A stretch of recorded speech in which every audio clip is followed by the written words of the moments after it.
Yes, let's talk about Nissan Leaf and rapidgate. So there was a previous video you probably seen, or maybe you don't, but that was just a short video for people with short attention span.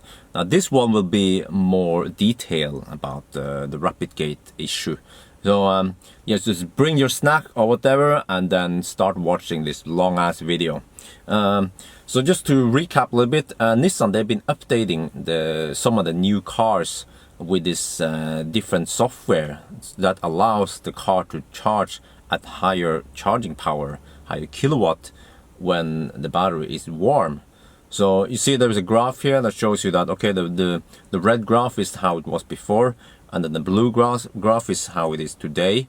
And keep in mind that this is just like don't take this graph like 100% accurate, because I had to extrapolate some numbers, and I also seen it in various charging sessions that at the exactly same temperature, the car had different charging speed. It's almost like it was a little bit moody, or it could be that it doesn't read just one sensor. Maybe it does an average of 3 sensors or whatever. So yeah, the Leaf has 3 sensors, by the way.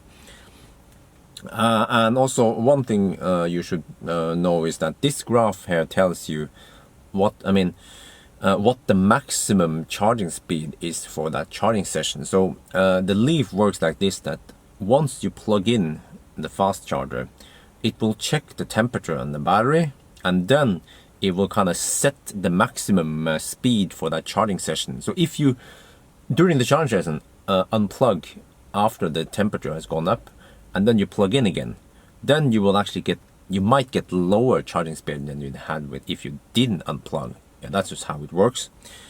So, and also one thing, if you guys don't know, is that the Leaf has no active cooling. It has just passive cooling. But I guess this is something I don't have to tell you guys, because people who watch this video, they should know more. I mean, they already know a lot about the Leaf. So let's just dig into the data, shall we?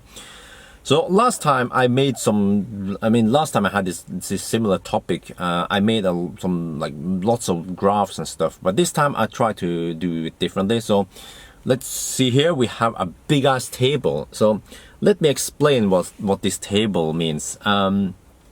Okay, so we have like different colors, yeah, lots of colors here, but there are like different rounds I've tested stuff. Okay, so round 1, the yellow ones, are the very first time I tested it. That was during winter. And then round 2 was during summer. And round 3 happened recently. I went to Sweden, Gothenburg. And that was also during winter. And then round 4 was also during winter. So we have like 3 winter tests and 1 summer test here. And actually we have a lot of data to compare these different scenarios. So let me explain what all these numbers mean. Okay, so you have the start temperature, right? And then you have the end temperature. So this is it gonna explains you what happens during a charging session. So you have, okay, for instance, in at ESPA, right? We started with 18.8 degrees Celsius and we ended up with 25. And then you see that, okay, so during that charging session, the temperature went up by 6.5. And then you also have the start state of charge and the end state of charge and the difference. And then the useful information here is that what they were highlighted in blue there, which is that we have the how many degrees Celsius the temperature went up per percent state of charge. Because one question that many people had was, hey, so if the Leaf suddenly charges faster now, does that mean that it also gains, it becomes warmer? Well, yes, I think so. Actually, based on this table, yes, that should be the case. Because if you see here, in this case here, we have this number or whatever. I'm not sure what you call it, but it's just 0.34. So it means that it gains heat fairly fast. Like, I mean, depending on, according to number of percentage you have gained. So if you try to compare, let's say, ESPA with Løten, you see that there are similar cases. Start temperature is similar, end temperature is higher, but then again the Løten charging session is longer. You see that it's 30 minutes versus 13 minutes. But you see that we have very similar case here where the average charging speed is similar, and also you have that ambient temperature in Espa was -9, but it was only 0.5 degrees in Løten. But I try to make this diff, which is the difference between the temperature at the end and then the ambient temperature, because in the beginning I took an average from the start and the end, and that actually didn't make sense, and I'm not sure how much this makes sense to take the end temperature, but at least it gives you some indication of the difference between the pack and the ambient temperature. So okay, let's look at some other cases here. If we move further down, we see that that case for summer, the green one, right? Evenstad versus Tanum. There are also similar cases where you start with similar temperature, you end up with about the same, and you see that the temperature also goes up about the same rate, and also they have about the same charging speed. But interesting thing is that that summer run was at 12 degrees Celsius, and the winter run at Tanum was at -1.5. So how could it be that the summer run had like similar temperature increase as the winter? Well, I have no good explanation. Actually, there's one explanation, which is that the summer run I charged to 85%, whereas the winter I stopped at 77.5. You see, and stuff happens towards the end, because towards the end you charge slower, and with slower charging speed, the pack gets more time to cool down. So yeah, that's my explanation. But we're gonna come back to more about summer versus winter here. And also you can compare with the one with Koppang. That was also winter, but you see that in that case we have lower temperature rise, right? Because the temperature in Koppang was only -6 degrees Celsius. So you see that the diff there is whooping 53 versus 33 on the summer run. So naturally you will have lower temperature rise. So I think based on these numbers I can assume that yes, if you charge in winter you will have less lower temperature gain than summer. Let's look at some other examples here. So you see it towards the bottom there. That's also interesting when you see it Nebbenes, Alvdal and Svinesundsparken, right? Those are the high temperature starts. So you see they start with around 44, 45, 43, and they end up with close to 50 on some of them. But for those cases, you see that the temperature rise is lower than with the other ones earlier. And how is that? Well, you see, in this case, we can't just look at the temperature difference, because we have one case with 7.5 degrees outside and the other one is -4, and they still have similar temperature rise. And how is that? That is probably due to the slow charging speed. So we see that we have 21 and 19 kilowatts. So slower charging speed again means that it gains it gains percentage slower. I mean it kind of like the battery makes less heat, right?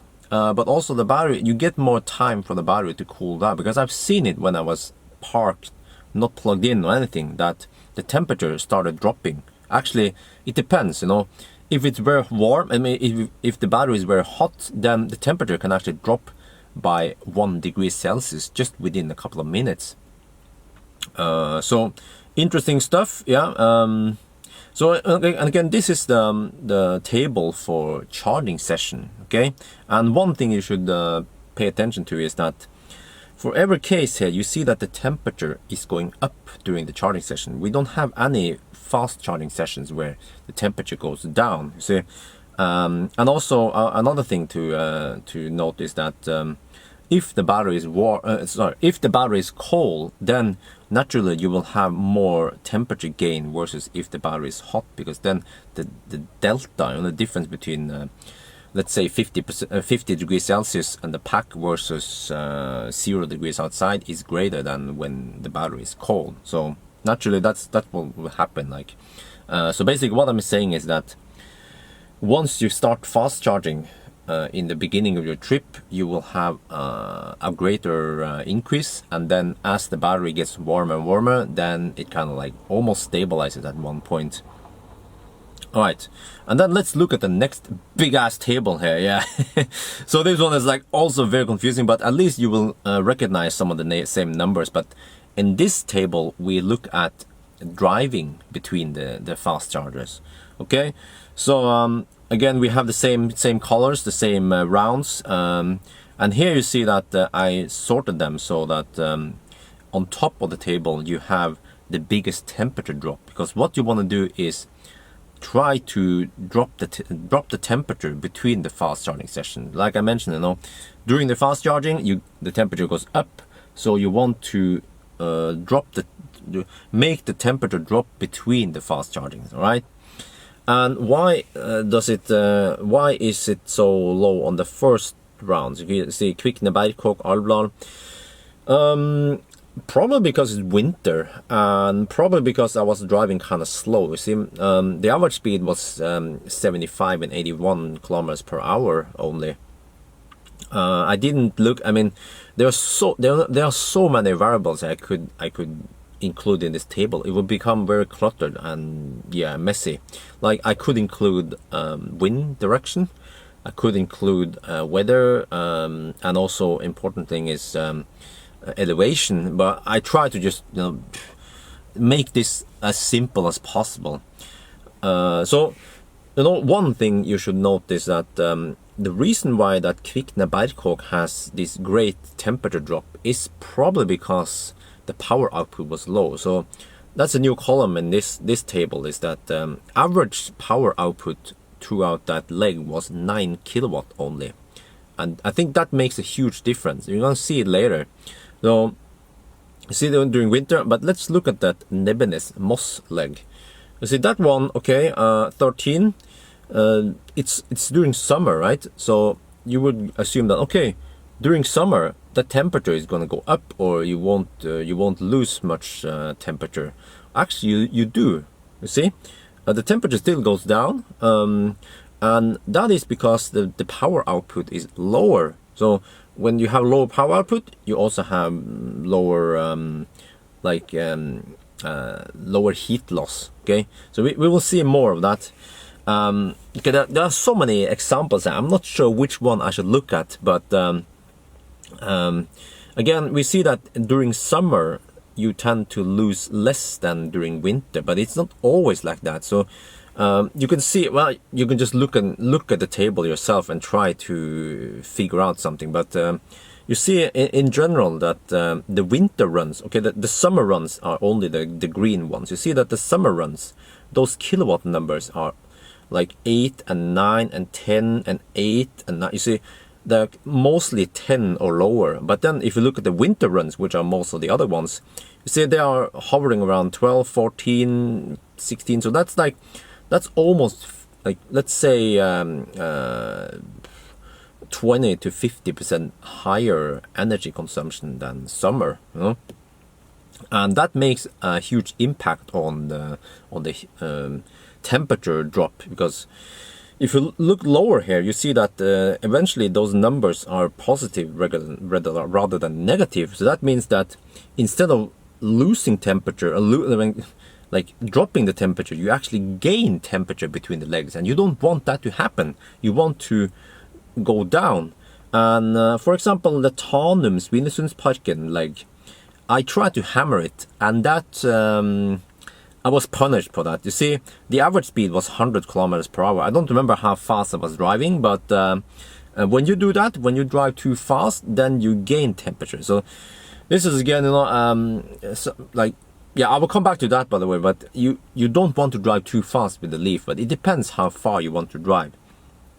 And about the other cases, okay, again, I forgot to mention the wind direction, because also we had some massive headwind on some of these, the white one, the round number 3, we had some headwind on the return trip, so that also impacts the well, actually it impacts the power output. So that's why you see we have like 25, 15, 17, 18, so high power output because of that.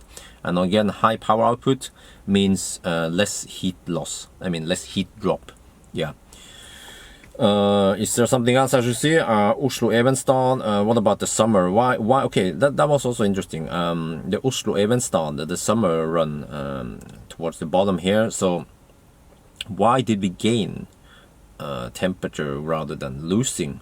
Well, probably because at that point the battery was kind of cold, and you see that here the difference between pack and ambient temperature is very low, 15. So in general, if the pack is cold, you can see towards the bottom here, by the way, you have the results. If you have a cold pack, then it will heat up no matter how fast or slow you drive. But that doesn't mean that you should drive fast. It still means that you shouldn't drive faster than about 90 kilometers per hour. That was the case for most of my runs here, that I was trying to cruise at 90 kilometers per hour. Yeah, so okay, I'm not sure if this makes any sense for you, but yeah, it was interesting for me to see. And so this kind of proves that well, it maybe doesn't prove, but it claims that in summer you don't get much worse like rapidgate, because you will have lower lower consumption. So it kind of almost seems like how high your consumption is, or how high your power output is, more important than the difference between outside and the ambient temperature and the pack temperature. Yeah. So again, you can just look at these numbers and try to figure out something. Yeah, I've been looking at them for hours. I also spent hours making this table. But let's just try to summarize this, right? Which is that again, and like for I would say Nordic winters, or like most normal winters. I mean, sorry, for summer. I mean, for summer it won't be that big of a problem as long as the temperature is up to about 20-25 degrees Celsius, which that's most summers. Okay, and there will be some. There are always some, like every time I talk about winter and minus 10-15 degrees Celsius, there's always some Canadian smart ass saying that, no, that is not proper winter. Come to Canada, you see winter there. And I'm like, yes, I know. We had minus 36 in Norway also. And, always when I talk about summer, there's always some smart ass from Spain or somewhere like, no, that is not the proper summer. Summer is 40 degrees Celsius. I'm like, yes, I know. I've been in Spain. So, but the thing is that for many people, summer will be around 20-25. And as you've seen in the result here, if you do the right thing when you're driving Leaf in summer, you won't have worse rapidgate than winter. Yeah. But okay, so based on these results, I can say that with the new software, as long as you drive around 200 to 300 kilometers in one day, and you're not planning on fast charging more than, let's say, 1 to 2 times, then you can hammer it. You can drive fast. You can drive at the speed limit plus VAT, no problem at all. So that is great news. It means that you can, in general, drive faster than you could do before. Yeah, before the fix. But if you drive, let's say, more than 300 kilometers in one day, then I think you shouldn't try to drive much faster than about 100 kilometers per hour, which is about 105 on the speedometer, because the speedometer is a little bit off. And then if you have to drive more than 400 kilometers in one day, and you have to fast charge, let's say 3, 4, 5 times, then my recommendation is to drive about 90 kilometers per hour. Yeah, I know it sucks to drive that slow on the motorway, but you will actually get there faster if you drive slower. Yeah, but of course up until a certain point. So again, I don't think it pays off for you to cruise at 60 or 70 kilometers per hour. The 90 kilometers per hour seems to be a good balance. Yeah. And I think the last thing I should talk about is the degradation, because again, it's funny that it seems like most people who are concerned about degradation are the people who don't own Leaf or will never ever buy Leaf. They are more concerned about the degradation in the Leaf, whereas people who has the Leaf, they don't care too much. You know, they already knew. I mean, many people who bought the Leaf, they knew that this car didn't have thermal management, but they also knew that they bought this car because they needed the space and other features like the 360 camera, and they knew that they were not going to drive that far anyway, and that occasionally they would take a long trip to the cabin or whatever. And then what bothers them most is that it charges slow. You know, they don't care if the car just pushes it a little bit, because they don't drive that far that often. So again, we don't know yet whether this new update, this new charging curve will cause more degradation or not, because we don't know the old one, how that one was, versus the new one, and it's still too early. We have to wait a bit until let's say 1 year passes, or even 2 years, and then we can see the old one versus the new. Are the newer cars getting a bigger drop in state of health versus the old one at the same odometer or whatever, the same rapid charging behavior, you know? Then we can see. So I don't know. I have no idea. I'm not going to claim anything. But I guess my initial thought was that, okay, Nissan didn't do this by accident. They did this purposely. And would they do it if they knew that they had to pay a lot of money for warranty repairs or whatever? Did they do some calculation that, okay, we are losing sales here because of rapidgate, so we're gonna fix rapidgate, and then we might have to pay extra for battery repairs, but then we gain that in sales. I'm not sure about this, because if they want to do it to save their butt, right, to regain the PR, then they should have communicated with the dealership or something. They just pushed it out silently from the, really well, nobody knew, you know. Just the Swede guy caught it, and then I tried to test it. So it's a big puzzle to me. What are they doing, you know? And we don't know yet. So I guess that'll be it. Let's just stop here. So I hope you guys enjoyed this video, this long and detailed video. It wasn't a 1 hour, sorry for that, but yeah. So again, thank you for watching, and what should I say? Talk to you later.